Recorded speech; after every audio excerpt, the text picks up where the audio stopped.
देख रहे हैं आज इंडिया न्यूज। अयोध्या मसले को लेकर सुप्रीम कोर्ट की मध्यस्थता पर की गई टिप्पणी को लेकर एक बार फिर से बाबरी मस्जिद और राम जन्मभूमि मसले को लेकर समझौते की बातें तेज होने को दिखने लगी हैं, जिसके चलते लखनऊ के यूपी प्रेस क्लब में मुस्लिम इंटेलेक्चुअल फोरम की ओर से राम मंदिर और बाबरी मस्जिद की विवाद को आपसी सहमत से हल करने के लिए एक सेमिनार के साथ प्रेस कॉन्फ्रेंस हुई, जिसमें मुस्लिम समुदाय की कई बड़ी हस्तियों के साथ आर्ट ऑफ लिविंग के सरपरस्त श्री रविशंकर के प्रवक्ता गौतम विज और बाबरी मस्जिद के पक्षकार हाजी महबूब भी मौजूद रहे। इस मौके पर बाबरी मस्जिद के पक्षकार हाजी महबूब ने मीडिया को खिताब करते हुए कहा कि राम जन्मभूमि बाबरी मस्जिद के मसले पर सियासत न करें, आपसी सहमत से इस मामले का हल करना चाहिए। वहीं हिंदुस्तान के मुस्तकबिल के लिए बेहतर होगा, क्योंकि मैंने पान नबी के किस्से को अपनी आंखों से देखा है। मैं तो चाहता हूँ ये मसला अगर हल हो जाता है बैठ के तो बहुत अच्छी बात है, क्योंकि मुल्क बच जाएगा, वरना वही 2092 का किस्सा न दोहराया जाए तो बेहतर है। रविशंकर ने इस मसले को सुलझाने की पहल की है, जबकि कुछ लोग अपनी दुकान चलाने के लिए इस मसले को हल नहीं होने दे रहे। तो वहीं इस प्रोग्राम के दौरान आर्ट ऑफ लिविंग संस्था के सरपरस्त श्री रविशंकर के प्रवक्ता गौतम विज ने कहा कि काफी वक्त से श्री इस मसले को हल कराने की कोशिश कर रहे हैं, जिसको लेकर मुस्लिम पक्षकारों की भी सहमत बनाने की कोशिश की जा रही है और उम्मीद जताई जा रही है कि जल्द कुछ अच्छे नतीजे आ सकते हैं। इस तरह से एक जो सुप्रीम कोर्ट का जो फैसला आया है उसका स्वागत कर रही है, जो समुदाय है मुस्लिम भाई जो हैं उसका स्वागत कर रहे हैं। और गुरुदेव तो शुरू से यही कह रहे हैं मध्यस्थता से इसको होना चाहिए, इसको आपसी बातचीत से हल होना चाहिए। तो उस दिशा में उस कड़ी में ये प्रोग्राम है। तो कुछ उम्मीद जताते हैं, हालांकि इससे पहले भी काफ़ी कोशिश हो चुकी है। हाँ, अब तो सुप्रीम कोर्ट ने भी कह दिया कि बातचीत से होगा, तो सब लोग मिलकर दोनों भाई साथ बैठेंगे और इसको मिलकर बातचीत से हल करेंगे। इंटेलेक्चुअल फोरम में बोलते हुए ऑल इंडिया मुस्लिम मोर्चा के राष्ट्रीय अध्यक्ष वसीम एडवोकेट ने कहा कि इस मुद्दे पर लगातार विभिन्न पार्टियों द्वारा राजनीति की जा रही है। इस मुद्दे को हिंदुस्तान में बैठकर भी आपस में हल किया जा सकता है। उन्होंने कहा, हम लोग लखनऊ में रहकर पूरे हिंदुस्तान में अलग अलग सेमिनारों में जाया करते हैं और अपनी बात को धारा 341 संविधान में संशोधन की बात को हमेशा उठाते हैं और इस लड़ाई को हमारी ऑर्गेनाइजेशन ऑल इंडिया यूनाइटेड मुस्लिम मोर्चा लड़ रही है।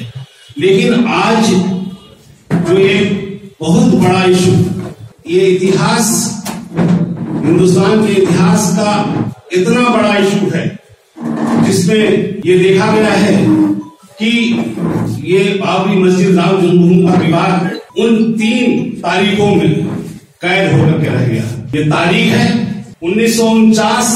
मैं ये बताना इसलिए चाह रहा हूँ कि ये वजह थी और आज हम इस वजह को हल करने के प्रयास कर रहे हैं श्री रविशंकर जी के प्रयासों के द्वारा, और हमारे उलमा इकराम भी हमारे साथ है, हमारे दानिश्वर हमारे साथ है। 1949 में जब विवादित स्थल पर मूर्तियां रखी और उसके बाद ये विवाद शुरू हुआ, फिर 1986 में ताला खुला गया और उसके बाद 6 दिसंबर 1992 को मस्जिद शहीद कर दी। उसके बाद से पूरे हिंदुस्तान में ये मुद्दा इंसाफ के लिए अदालतों में कार्रवाई को आगे बढ़ा रहा है और पूरे हिंदुस्तान की सियासत दोनों पक्षों द्वारा, विभिन्न पार्टियों द्वारा इस पर हो रही है। आज ये बड़ा अच्छा मौका है कि हमारे बीच हमारे दानिश्वर, हमारे पत्रकार भाई यहाँ बैठे हुए हैं और हम लोग, सुप्रीम कोर्ट ने भी इससे पहले भी कहा कि भाई ये आउट ऑफ कोर्ट बैठ करके आप लोग बात करें,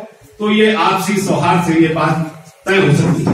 क्योंकि हम लोग हिंदुस्तान की जो संस्कृति है, गंगा जमुनी संस्कृति है, हिंदू मुसलमान हमेशा मिलकर रहा है और बैठ के बड़े बड़े मसलों को हल किया है। मुस्लिम इंटेलेक्चुअल फोरम के अध्यक्ष सैयद रफत ने इस दौरान बात बताया कि ऑल इंडिया मुस्लिम पसला बोर्ड के अध्यक्ष मौलाना राबे हसनी नदवी और मौलाना अरशद मदनी को हमारे फोरम की तरफ से खत लिखकर यह अपील की गई है कि इस मसले को आपसी सहमत से मसले का हल निकाल लिया जाए, ताकि यह मसला आपसी सहमत से हल हो सके।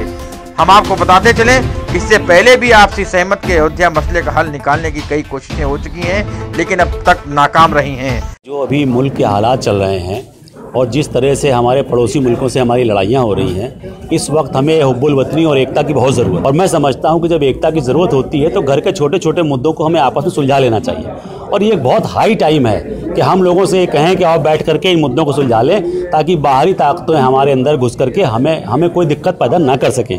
तो मेरा सोचना ये कि लोग ये कह रहे हैं कि बहुत बड़ा मुद्दा है, बड़े मुद्दे होने से क्या हम कोशिश बंद कर देंगे? हम तो वो कोशिश करने वाले हैं कि हम रेंग सकते हैं तो रेंगेंगे, उड़ सकते हैं उड़ेंगे, चल सकते हैं चलेंगे।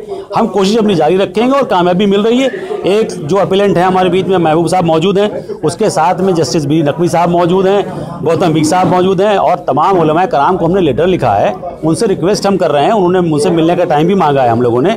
जो इंटेलेक्चुअल्स की कोई अभी तक आवाज़ नहीं थी, अभी तक या तो पॉलिटिकल लोग हैं या रिलीजियस लोग हैं, लेकिन जो पढ़े लिखे मुसलमान हैं वो इस मुद्दे को अलग नज़र से देखते हैं, उनसे अभी तक बात नहीं की गई। तो हमारी जो इंटेलेक्चुअल फोरम है उसका हर मेंबर कम से कम ग्रेजुएट है, और अदरवाइज उसमें जस्टिस भी हैं, उसमें रिटायर्ड IPS भी हैं, IAS भी हैं। ये सब लोग मिलकर जब एक बात कहेंगे तो उस बात का एक वजन होगा, एक मजबूती होगी, और इंशाल्लाह ये मामला तय होगा। 2 खत भी लिखे गए हैं, वो किसके किसके नाम है, क्या? एक राबे अजनी नदवी साहब को लिखा गया है, नदवतुल उलमा को, और एक मदनी साहब को लिखा गया है देवबंद को, ताकि वो लोग इस मुद्दे का इनिशिएटिव लें और जो हम कहना चाह रहे हैं उस बात के लिए वो उस बात को आगे बढ़ाएं। देखना तो अब ये होगा आने वाले वक्त में इस मसले का हल सुप्रीम कोर्ट के द्वारा निकलता है या मुस्लिम और हिंदू पक्षकार आपस में बैठकर इस मसले को हल करते रहेंगे।